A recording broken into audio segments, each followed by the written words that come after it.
یہی صورت بن گئی ہے نا ہمارے سامنے، پوری دنیا کا نقشہ سامنے ہے. سارے مسلمان ایک صف میں کھڑے ہو کے ٹرمپ کے آگے اس لیے کھڑے ہو گئے کہ بھئی یہ موت سے کسی طرح بچا لو گے. بڑی حکمت آج ہماری کیا ہے جی؟ بچا لیا، ملک بچا لیا، موت سے بچ گئے، یہ ہو گیا وہ ہو گیا. یہ ہے اصل میں یہ بیماری. اس سے کتاب چھوڑنے کے نتیجے میں یہ بیماری پیدا ہو جائے گی. یہ اصولی باتیں ساری آ گئی. اب آ گیا آخری جو ہم نے پڑھنا ہے، اس کا پہلے رکوع کے ساتھ تعلق کیا ہے؟ نبی صلی اللہ علیہ وسلم یہ کام مکے میں بھی کر رہے تھے، نبی صلی اللہ علیہ وسلم یہ کام مدینے میں بھی کر رہے تھے. ایک چھوٹی سی آبادی ہے، بستی ہے، اس کے اندر کام کر رہے ہیں، لیکن کام پھیل گیا ہے.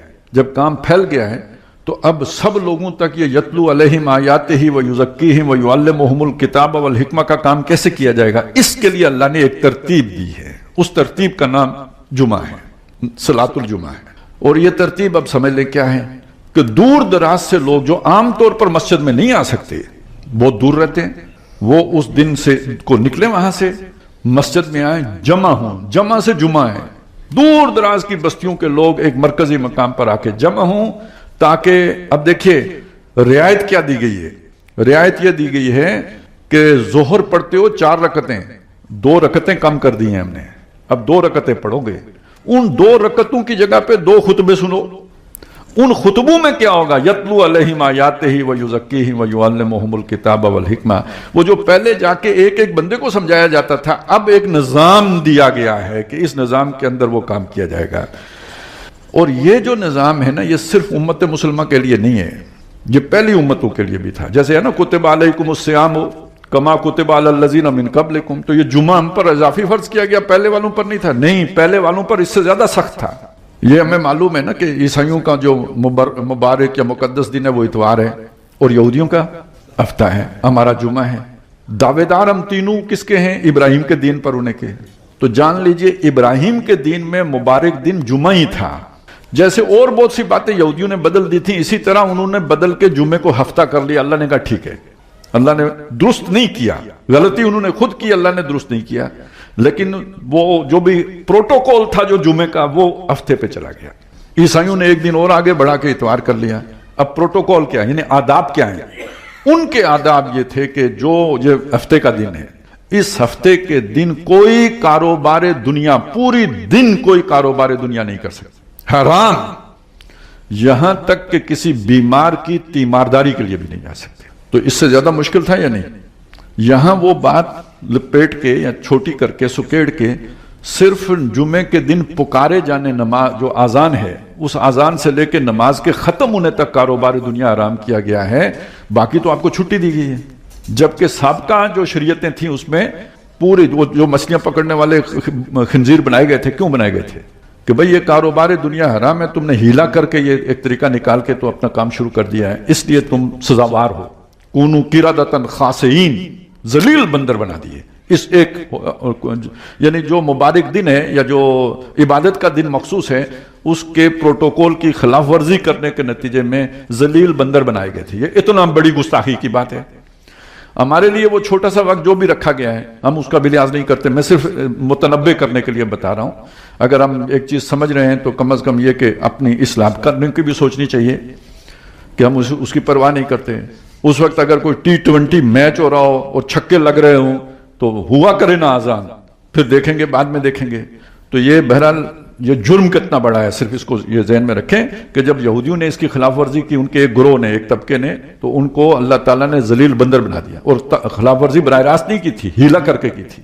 کوئی نہ کوئی اس کے اندر جو ہے نا کور رکھ کے کی تھی. ایک ہوتے ہیں نا بالکل گستاخی اور بالکل ہی جو ہے نا وہ صاف انکار، ایسا نہیں کیا. ایک ہوتا ہے ہیلا کر کے انکار کرنا، تو وہ ہیلا کر کے کیا تھا. اس پر اللہ اتنا غصہ ہوا کہ ان کو ذلیل بندر بنا کے رکھ دیا. تو ایک بات تو یہ سمجھ آ گئی آپ کو کہ یہ جمعے کا ہی دن تھا ابراہیم علیہ السلام کے دین میں. یہ بعد والوں نے اس سے انحراف کیا. محمد الرسول اللہ صلی اللہ علیہ وسلم واپس پوری جو ہے نا اسلام پر لے کے آنے والے تھے، لہذا جمعے کے دن کو بھی آپ نے دوبارہ جاری فرمایا، وگرنہ یہ متروک ہو چکا ہوا تھا. ایک یہ بات ہو گئی.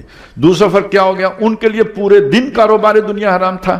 ہمارے لیے اللہ تعالیٰ نے ایک تھوڑا سا وقت جو نماز جمعے کا ہے، آذان سے لے کے نماز ختم ہونے تک، اس کو جو ہے نا حرام رکھا ہوا ہے. اس میں کوئی کاروبار دنیا نہیں ہو سکتا. اس میں ایک چھوٹا سا اختلاف ہے، پہلی آذان سے یا دوسری آذان سے، میں اس میں نہیں پڑھتا، میں صرف آپ کو یہ بات بتا رہا ہوں. البتہ پسندیدہ یہ ہے کہ جمعے کے دن کوئی خاص طور پہ اس کا جو پہلا حصہ ہے فجر سے لے کے نماز جمعہ کی ادائیگی تک کوشش کی جائے کہ کوئی کام نہ رکھا جائے سامنے. کوئی اضافی اپوائنٹمنٹ ہوتا ہے نا جی، آپ فارغ ہیں، چلیں جی آج میرا کوئی کام نہیں ہے، یہ کام کر لیں گے، تو جمعے کے دن کو اس کام کے لیے نہ رکھیں. اگر آپ فارغ ہیں تو اسے دین کی عبادت اور اللہ سے لو لگانے کے لیے رکھیں. بہت سارے کام ہیں، آپ نے صفائی کرنی ہے، جسم کی صفائی کرنی ہے، نہانا ہے، نئے کپڑے پہننے ہیں، یہ کام ہے. پھر یہ کہ اس دن جو ہے نا آپ نے سورہ کہف پڑھنی ہے، نبی صلی اللہ علیہ وسلم پر اضافی درود پڑھنا ہے. یہ جو پہلا حصہ ہے اگر اس کو آپ اس کے لیے خالص رکھیں گے تو یہ زیادہ پسندیدہ عمل ہے. مجبوری ہے، کوئی کسی کو کام کیے بغیر گزارا نہیں. کام کرے گا تو شام کو کھائے گا یا بچوں کو کھلائے گا، تو گنجائش اللہ نے رکھی ہوئی ہے. ہمارے ہاں یعنی ایک چھٹی کا مطالبہ تو کیا جاتا ہے، لیکن اس کے ساتھ کئی خباستیں چلی جاتی ہیں. آپ اس بات کو ذہن میں رکھیں کہ چھٹی اگر اتوار کی بجائے جمعے کے دن ہو تو مسئلے کیا آتے ہیں؟ ساری شادیاں منتقل ہو جاتی ہیں جمعے پر، کیونکہ چھٹی جمعے کو ہے. تو ملازمت میں تو چلیں وہ کام سے جان چھوڑانے کے لیے بھی بندہ کہتا ہے میں جمعہ پڑھنے جا رہا ہوں، شادی میں تو کہتے ہیں میں مصروف ہوں، جمعہ پڑھنے کیسے آؤں؟ تو یعنی وہ چھٹی سے زیادہ بری بات یہ بن جاتی ہے. اس کے علاوہ میچ سارے جمعے کو ہو جاتے ہیں، کیونکہ لوگ چھٹی پہ ہوں گے تو میچ دیکھنے آئیں گے. لہٰذا پی سی بھی وہ بھی جو ہے نا میچ سارے با اہتمام بتکلف جمعے کے دن رکھے گا کہ چھٹی ہونی چاہیے. تو اس اعتبار سے یہ جو جمعے کی چھٹی والا سوچ بہت اچھی ہے. دیکھیں اب یہ ہوتا ہے، سوچ کیا ہے کہ لوگوں کو کام نہ ہو، وہ جمعے کی روح کو پورا کریں اور ان کا جو ہے نا صبح سے لے کے دن لگائیں، صرف کریں، تیار ہوں اور مسجد میں جلدی آ جائیں، آ کے تلاوت کریں، نفل پڑھیں، ٹھیک ہے، واعظ سنیں، سوچ کے. لیکن ہوتا کیا ہے وہ میں نے آپ کو بتا دیا. تو جب یہ ہو رہا ہو تو پھر اس سے بہتر ہے کہ اتوار کو کر لو یہ سارا کچھ، جمعے کو جو ہے نا کم از کم اس کی حرمت تو نہ پامال کرو. تو ایک بات یہ ہے کہ یہ ذہن میں رہے کہ اگر اللہ تعالیٰ کسی کو فرصت دے تو کوشش کر کے جمعے کے دن کو عبادت ہی کے لیے مخصوص رکھنا چاہیے، خاص طور پر اس کے پہلے حصے کو، بجائے دوسری کسی مصروفیت میں الجھنے کے. البتہ یہ کہ جب جمعہ ادا ہو چکے تو اس کے بعد تو قرآن مجید نے اجازت دی ہے کہ اللہ کا فضل تلاش کرو. تو وہ ہمارے ہاں یہ بھی الٹی گنگا بہتی ہے کہ جو لوگ چھٹی بھی کرتے ہیں نا، خاص طور پہ کاروباری لوگ، پہلے حصے میں دکان کھولتے ہیں، جمعہ پڑھ کے کہتے ہیں آج جمعے کا، اس کے بعد چھٹی ہے. تو یہاں ترتیب الٹی ہے. پہلے حصے کو جو ہے اس طرف جو ہے نا آپ مخصوص رکھیں عبادت کے لیے، اور جب نماز ادا کر چکے ہیں تو جاؤ اللہ کا فضل تلاش کرو. اس میں کوئی فَإِذَا قُضِيَتِ الصَّلَاةُ فَانتَشِرُوا فِي الْأَرْضِ وَابْتَغُوا مِنْ فَضْلِ اللَّهِ. اب اللہ کا فضل جا کے تلاش کرو، اس کی چھوٹ دی گئی ہے. تو بہرحال یہ ایک چیز تو یہ آ گئی کہ جمعے کے جو آداب ہیں وہ کیا ہیں. اس میں ایک حدیث میں یہ بھی آتا ہے جو پہلے حصے میں آ گیا اس کو جو ہے نا اتنا بڑا ثواب ملے گا، آخری حصے میں بس انڈا باقی بچ جاتا ہے. وہ جب آخری اذان ہو گئی اور امام خطبے کے لیے کھڑا ہو گیا، رجسٹر بند ہو گیا، جبریل جو بھی فرشتے موجود تھے انہوں نے رجسٹر بند کر دیا. وہ تو جب بند ہو گیا تو پھر تو کچھ ثواب نہیں لکھا جائے گا. کم یہاں یہ ہوگا کہ چلے نماز ادا ہو گئی، گناہ نہیں ہوا. وگرنہ یہ کہ جو آپ نے اونٹ لینا تھا وہ تو پہلے حصے میں آنے کے نتیجے میں آپ کو ملنا تھا. یہ ترغیب دی گئی ہے، حرام نہیں کیا گیا. حرام میں نے آپ کو بتایا کہ وہ جو ہے نا اس ایک خاص جو چھوٹا سا وقت ہے وہ رکھا گیا، کاروبار دنیا. تو ہمیں رعایت دی گئی ہے، سہولت دی گئی ہے، آسانی پیدا کی گئی ہے، مشکل نہیں رکھا گیا ہے. اب آئیں کہ اس کا مفاد کیا ہے.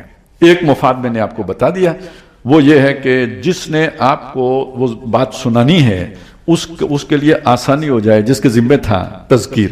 لیکن اس تذکیر کی ضرورت کیوں ہے؟ ہر ہفتے تذکیر، ہر ہفتے یاد دہانی، ہر ہفتے جو ہے نا وہ خطبہ سنو، کیا ضرورت ہے اس کی؟ اللہ کے احکام میں ایک دفعہ سیکھ لیے بس جاؤ. آپ کو نماز پڑھنے کا طریقہ آ گیا، کہانی ختم، جاؤ اب پڑھا کرو. آپ نے سیکھ لیے، آپ نے روزہ رکھنے کے احکام سیکھ لیے، جاؤ اب کیا کرو. یہ ہر جمعہ اس کے لیے جو ہے نا جانے کی کیا ضرورت پیش آ گئی؟ یہ بات سمجھ لیں کہ دین جو ہے نا، جب ہم دین کی بات کریں گے اسی لیے یتلو علیہم آیاتہ ہی ہے ویزکیہم بھی ہے. تو وہ جو احکام کی تعلیم ہے وہ تو ایک دفعہ سیکھ کے بندہ سیکھ لیتا ہے. آپ نے سورہ فاتحہ یاد کر لی، یاد ہو گئی. آپ نے جان لیا کہ جی فجر کی 2 سنتیں ہیں، 2 فرض ہیں، آپ کو پتہ لگ گیا. پہلی رکعت میں یہ اس طرح پڑھتے ہیں، دوسری رکعت میں اس طرح، سب پتہ لگ گیا. ٹھیک ہے، وہ ایک دفعہ سیکھے. لیکن جو جذبہ عمل ہے، موٹیویشن ہے، وہ جو قوت ارادی ہے کہ میں یہ کام کروں، وہ کیسے ملے گا؟ نوکری تو آپ کریں گے کیونکہ بھوک روز لگتی ہے، ادھر کھا کے فارغ ہوں گے، تھوڑی دیر کے بعد پیٹ کہے گا حل من مزید، تو وہ تو بیٹھنے نہیں دے گا. ادھر بچے ہیں، بیوی ہے، لوگ ہیں، ہر طرف سے دباؤ ہے، کچھ کرو، کرنا پڑے گا، کرے کیے بغیر گزارا نہیں، کرنا چاہیں نہ کرنا چاہیں یہ تو کیا ہی جاتا ہے۔ اس کے لیے کسی جمعے کی ضرورت نہیں، کسی نبی کی ضرورت نہیں، کسی پیغمبر کی ضرورت نہیں، کسی مبلغ مسلح کی ضرورت نہیں، سب کریں گے۔ بلکہ وہ تو اب زمانہ تھوڑا بدل گیا، اب کہتے ہیں پہلے پاؤں پہ کھڑا ہو لے تو اس کے بعد شادی کرائیں گے۔ پہلے کوئی اگر کہے نا یہ بچہ ذرا ذمہ دار نہیں ہے، کہتے شادی کرا دو، خود ذمہ بوجھ پڑے گا تو ٹھیک ہو جائے گا۔ پرانی حکمتیں یہ تھیں، جب وزن آئے گا بوجھ پڑے گا تو ٹھیک ہو جائے گا۔ تو اس کا مطلب یہ ہے کہ یہ والے تو اللہ تعالیٰ نے اندر ایسی موٹیویشن رکھ دی ہے کہ بندہ کام کرتا ہے، ٹھیک ہو جاتا ہے، لیکن نماز کی طرف نہیں آنے کے لیے تیار ہوتا، روزے کی طرف آنے، اس کے لیے کوئی زیادہ بڑا جذبہ چاہیے ہوتا ہے۔ وہ ایک جگہ پہ ایک پیر صاحب جو ہے نا ایک دفعہ بات کر رہے تھے، وہ کہتے ہیں میرے پاس لوگ آتے ہیں، آ کے کہتے ہیں استاد جی دعا کریں میں نماز پڑھوں، استاد جی دعا کریں میں حج پہ جاؤں۔ کسی نے آج تک مجھے یہ نہیں کہا کہ دعا کریں میں دکان کھولوں، کہ دکان خود کھول لیتے ہیں۔ یہ سمجھ لیں کہ ہمارے اندر اپنی دنیا کی ضرورتیں پوری کرنے کا مادہ اندر موجود ہے، اس کے لیے باہر سے کسی کو سمجھانے کی ضرورت نہیں ہے، از خود ہے۔ لیکن جو دین کے کام ہیں اس کی طرف آنے کے لیے جو جذبہ محرکہ، وہ تحریک کے جو عمل پر آمادہ کرے، وہ اندر موجود نہیں ہے۔ اور اس تحریک کا دوسرا نام ایمان ہے، یقین ہے اللہ پر، آخرت پر۔ اس یقین کے بغیر وہ تحریک نہیں پیدا ہوتی۔ نماز پڑھنے کا دنیا کا فائدہ تو نہیں ہے نا، وہ آخرت کی جواب دہی ہے جو آپ کو آمادہ کرے گی۔ روزہ رکھنے پر آخرت کی جواب دہی آمادہ کرے گی۔ اب یہ سچ اور جھوٹ کا فرق ہے۔ سچ بولنے سے دنیا کا نقصان ہوتا ہے، جھوٹ بولنے سے فائدہ ہوتا ہے۔ آپ جھوٹ بول کے زیادہ نفع کما سکتے ہیں، سچ بول کے آپ کا نقصان ہو جائے گا۔ دیانت امانت سے نقصان ہوتا ہے، خیانت سے لوگ جو ہے نا ارب پتی بن جاتے ہیں۔ دیکھ لیں آپ آگے پیچھے دیکھ لیں۔ تو یہ نقصان کیسے دنیا کا کوئی گوارا کرے؟ جب تک کہ آخرت کا یقین نہ ہو یہ نقصان آدمی نہیں کر سکتا۔ اب ایک مسئلہ یہ ذہن میں رکھیں، اور دوسرا مسئلہ یہ ذہن میں رکھیں، دنیا نقد ہے آخرت ادھار ہے۔ کیا مطلب؟ آپ نے جو دنیا کے لیے محنت کی نا وہ شام کو آپ کے ہاتھ میں ہے۔ آپ نے محنت کی، حلوہ پکایا، میٹھا کھایا۔ آپ نے جو اللہ کے لیے محنت کی اس کا کوئی نتیجہ ہی نہیں نکلا۔ آپ نے نمازیں پڑھی، آپ نے روزے رکھے، آپ نے ذکر کیا، آپ نے پتہ نہیں کیا کیا محنتیں کی، مشقتیں کی، کوئی پتہ ہی نہیں کدھر گئی۔ اور انسان کی یہ سوچ ہوتی ہے کہ جس سے اسے فائدہ ملے وہ کرتا ہے، نتیجہ نکلتا ہے نا، وہ کام کرتا ہے آدمی۔ آپ نے یہ کام شروع کیا، اتنا فائدہ ہو گیا، اور کرنے کا جذبہ پیدا ہوتا ہے۔ ایک کام شروع کیا، اس کا کوئی نتیجہ ہی آپ کے سامنے نہیں آیا تو جذبہ ماند پڑ جاتا ہے۔ اسی کو دوسرے اعتبار سے میں آپ کے سامنے رکھوں کہ دنیا کے اندر اللہ نے کشش بھی رکھی ہے، یہ اپنی طرف کھینچتی ہے، خود سے کھینچتی ہے۔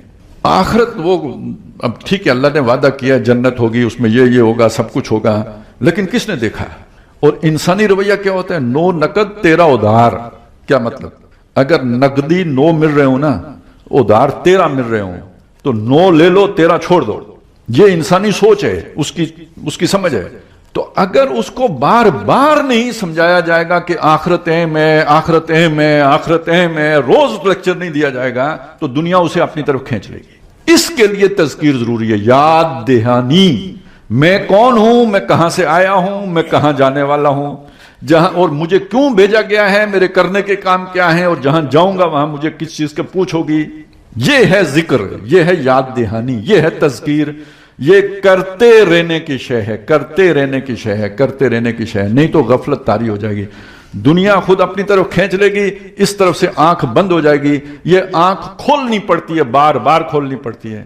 اب آپ کو پوری بات سمجھ میں آ جائے گی۔ یہ 5 وقتہ نماز کا نظام بھی اسی کام کے لیے۔ جاؤ اپنے دنیا کا کام کرو، واپس آؤ اللہ کو یاد کرو۔ اقیم الصلاۃ لدلوک الشمس الی غسق اللیل وقرآن، یہ سب کیوں ہے؟ اقیم الصلاۃ لذکری، نماز قائم کرو میری یاد برقرار رکھنے کی۔ اس میں کھڑے ہو کے بار بار ابھی کام کر رہے تھے، آ گئے الحمدللہ رب العالمین الرحمن الرحیم مالک یوم الدین، آ گیا نا دن یاد۔ یہ ہے اصل میں یاد دہانی۔ عید بھی یاد کرو، ایاک نعبد و ایاک نستعین، مڑ مڑ کے یاد کرتے رہو۔ یہی سورہ فاتحہ ہر رکعت میں پڑھو۔ اس یاد دہانی کی اتنی ضرورت ہے۔ اور ایک بڑا دن بھی آ گیا، جمعے کا دن، اور اس جمعے کے دن یہ یاد دہانی اس سے بڑی سطح پر باقاعدہ ایک خطاب کے ذریعے سے کی جائے گی۔ اچھا میں نے آپ کو ایک بات ابھی تک بتائی ہے نا، یہ کہ اگر یہ یاد دہانی نہ ہو تو غفلت طاری ہو جائے گی، دل کے اوپر دوسری چیزوں کے اثرات زیادہ، دنیا کے اثرات زیادہ ہو جائیں گے۔ اس کا نام ہے منافقت، نفاق کا پیدا ہو جانا۔ اگلی صورت ہے ہی سورہ منافقون، اور حدیث میں بھی ہے جس نے 3 جمعے نہیں پڑھے نا اس کے اوپر نفاق کا اثر آ جائے گا. یہ نہیں کہ منافق ہو جائے گا، لیکن نفاق کا اثر اس کے اوپر آ جائے گا. وہ تذکیر نہیں ہوگی تو دل کے غافل ہونے کا امکان پیدا ہو جائے گا. یہ ہے جسے سمجھنے کی ضرورت. جمعے کا اصل مقصد یہ ہے، اور اس کا تعلق ہے قرآن مجید کے ساتھ. ہمارے ہاں اب کیا ہو گیا ہے، وہ ایک علیحدہ کہانی ہے. وہ رہ گئی رسم اذان روح بلالی نہیں رہی، فلسفہ رہ گیا تلقین غزالی نہ رہی، وہ ایک علیحدہ بات ہے، لیکن اس کی اصل اسپرٹ یہ ہے. اچھا، اب اسی میں ایک بات اور بھی سمجھ لیں، پھر ہم ترجمہ کر لیں گے. آج کل آپ نے ایک بات سنی ہوگی کہ ہمارے حکمرانوں کو، ویسے تو کہتے یہ ہیں کہ ریاست کا کوئی مذہب نہیں ہوتا. بڑے بڑے دانشوروں سے آپ نے سنا ہوگا ریاست کا کوئی مذہب نہیں ہوتا. جی ریاست کا مذہب سے کیا لینا دینا. بدنصیبی ہے جو لوگ ایک طرف یہ بات کر رہے ہوتے ہیں، وہی یہ بھی ہمیں کہتے ہیں کہ جمعے کا اہتمام تو ریاست کی ذمہ داری ہے، اور خطیب جو ہے نا وہ تو ریاست مقرر کرے گی، اور خطبہ تو وہ ہوگا جو حکمران بتائیں گے. سنا، یہ دونوں باتیں ایک ہی جیسے لوگوں سے آپ سنتے ہیں. تو اس بات کو سمجھ لیجئے، جو ریاست نبی اکرم صلی اللہ علیہ وسلم نے قائم کی تھی، جسے صحابہ کرام نے برقرار رکھا، خلفائے راشدین کے دور میں برقرار رہی، اس کا تو نظام یہی ہے. اس میں خطبہ جمعہ کون ارشاد فرمائے گا؟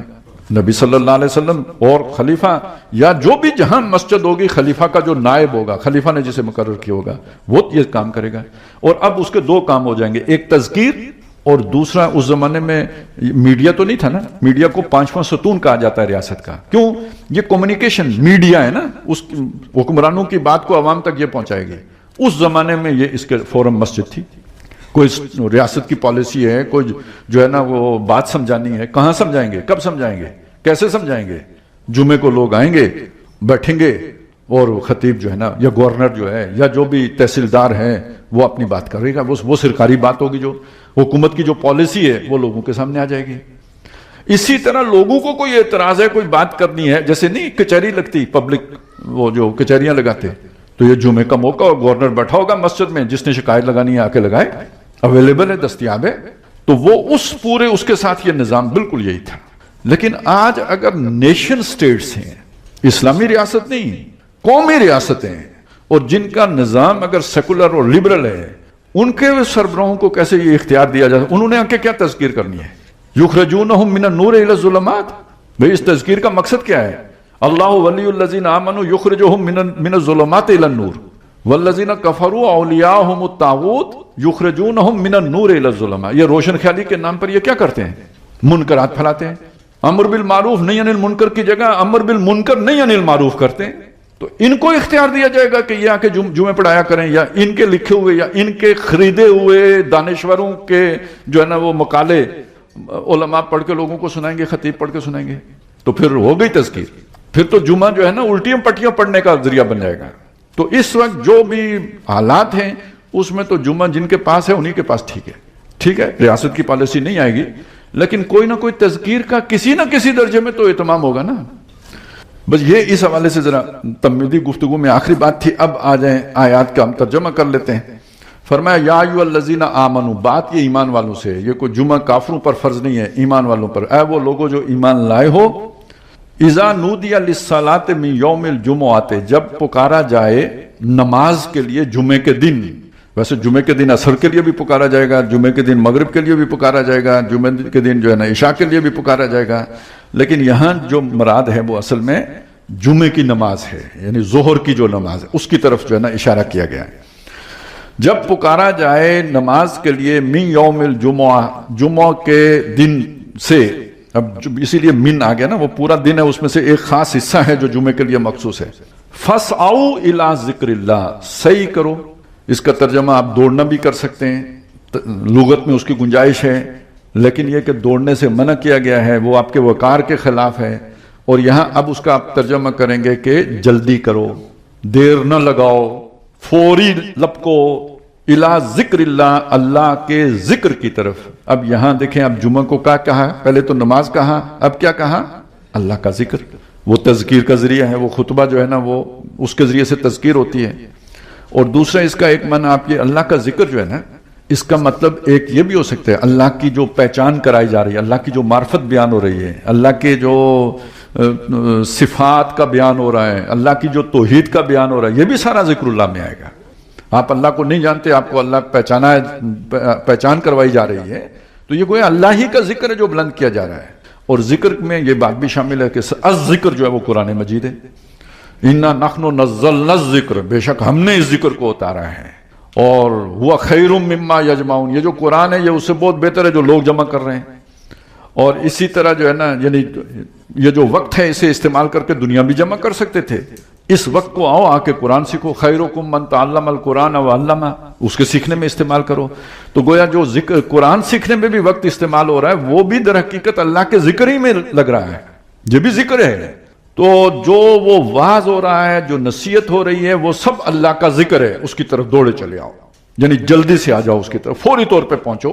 اس زمانے میں یہ گھڑیوں کا تو سسٹم تھا نہیں نا کہ 1:15 اور 36 سیکنڈ پہ نماز کھڑی ہوگی، یہ نظام تو نہیں تھا. بس وہ آپ کو ایک اندازہ ہوتا تھا، اور سب سے بڑا اندازہ اذان کی آواز ہے. وہ جب آواز گونجی تو اب اپنے کام کاج چھوڑو اور فوراً پہنچو مسجد کی طرف. یہ فوراً کی ایک وضاحت ہے بڑی اچھی ہے کہ ازواج مطہرات نے یہ اپنا تبصرہ بیان کیا ہے کہ نبی صلی اللہ علیہ وسلم ہمارے ساتھ تشریف فرما ہوتے، گھر کی باتیں جیسے ہوتی ہیں اس طرح ہو رہتی، کھیل کی بات، ہر طرح کی شغل کی بات.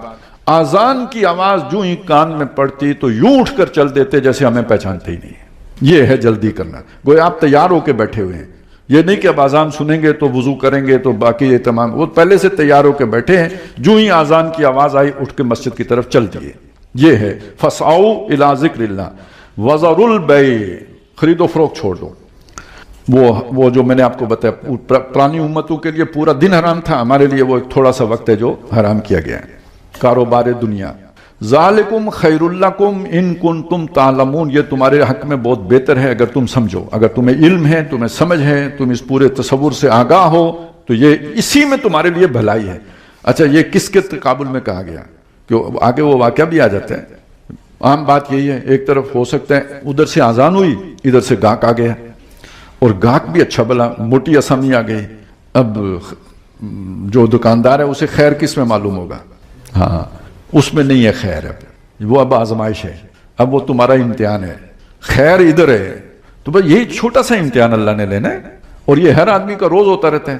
ایک طرف اللہ کی پکار ہوتی ہے، ایک طرف دنیا کا تقاضا ہوتا ہے. دیکھتے ہیں کون سرخرو ہوتا ہے، کون ناکام ہوتا ہے. یُنَبَّأُ الْإِنسَانُ يَوْمَئِذٍ بِمَا قَدَّمَ وَأَخَّرَ، اس دن انسان کو یہی تو بتایا جائے گا کہ آگے کس کو رکھا تھا اور پیچھے کس کو ڈالا تھا. فَإِذَا قُضِيَتِ الصَّلَاةُ فَانتَشِرُوا فِي الْأَرْضِ، اور جب نماز ادا ہو جائے تو منتشر ہو جاؤ زمین میں. وَابْتَغُوا، اچھا اس سے مجھے ایک بات یاد آئی، ڈاکٹر اسرار احمد رحمۃ اللہ علیہ سنایا کرتے تھے. وہ کہتے تھے وہ کہیں کسی باہر کسی ملک میں تھے، پتہ نہیں امریکہ میں یا کینیڈا میں، کسی اس طرح کے ملک میں تھے، تو وہاں پہ کسی قادیانی نے ان سے یہ بات کی کہ یہ جو صلاۃ ہے نا یہ تو نظام ہوتا ہے، اس سے مراد یہ جو 5 وقتہ نظام ہے یہ نہیں ہے، بلکہ یہ جو حکومتی نظام ہے اس کو صلاۃ کہتے ہیں. تو ڈاکٹر صاحب کہتے ہیں قدرتی اللہ کی طرف سے میرے ذہن میں یہ آیت آئی، تو میں نے اسے کہا کہ اچھا اس کا یہ مطلب ہے جب نظام قائم ہو جائے، قضیت الصلاۃ، پھر مطلب یہ ہوگا نا نظام قائم ہو گیا تو تم سب بھاگ جاؤ ملک چھوڑ کر، فانتشروا فی الارض، زمین میں منتشر ہو جاؤ. تو کہتے بالکل چپ ہو کے رہ گیا. تو یہ اصل میں یہاں دیکھیں بات بالکل واضح ہو رہی ہے، یعنی نماز کا یہی نظام ہے جو ہمیں دیا گیا ہے محمد رسول اللہ صلی اللہ علیہ وسلم کے ذریعے سے، اور تواتر امت سے جو ثابت ہے وہ یہ نظام ہے. اسی کو یہاں پہ نماز کہا گیا ہے. اور یہ جب یہ نماز ادا ہو چکے اب تم جاؤ، یعنی جدھر سے آئے تھے اپنے کاموں پہ واپس جا سکتے ہو، اپنے کام کرو جا کے. منتشر ہونے سے مطلب یہاں پہ یہی ہوگا نا کہ ایک آدمی دکاندار تھا وہ اپنی دکان پہ جائے، دوسرا جو ہے نا وہ کھیت سے آیا تھا وہ کھیت میں جائے، جو کسی جو ہے نا وہ کچہری سے آیا تھا وہ واپس کچہری میں جائے. منتشر ہو گئے، اپنے اپنے کاموں پہ چلے گئے. وَابْتَغُوا مِنْ فَضْلِ اللَّهِ، اور اللہ کا فضل تلاش کرو، متلاشی بنو اللہ کے فضل کے. یعنی یہ کہ کاروبار دنیا، یہاں اللہ کا فضل کسے کہا؟ اب دیکھیے اسی صورت میں شروع میں اللہ کی ہدایت کو فضل کہا گیا تھا، ذَلِكَ فَضْلُ اللَّهِ يُؤْتِيهِ مَن يَشَاءُ. تو وہاں فضل سے مراد کیا ہے؟ جس کو اللہ نے کتاب دی، جس پر اللہ نے ہدایت کے دروازے کھولے، اس پر اللہ کا فضل ہوا ہے. وہ اللہ اس فضل سے نوازتا ہے جس کو چاہتا ہے. اب یہاں فضل کس کو کہا؟ یہ جو دنیا کا رزق ہے، جو دنیا کے فائدے ہیں، وہ بھی کس کا فضل ہے؟ وہ بھی اللہ کا فضل ہے. لیکن ان کا تقابل کیا ہے؟ جب دونوں آمنے سامنے آ جائیں تو وہ خیرون، وہ جو فضل ہے وہ بہت بہتر ہے اس فضل سے جو اللہ نے دنیا میں دے رکھا ہے. برا یہ بھی نہیں ہے، لیکن جب تقابل کیا جائے گا تو اس سے وہ بہتر ہوگا. کیوں؟ صاف بات ہے یہ فنا ہونا ہے، جس کو بقا تو نہیں ہے، وہ ساتھ جانا ہے، وہ آخرت میں بھی کام آنا ہے، یہ یہیں پہ رہ جانا ہے. والباقیات الصالحات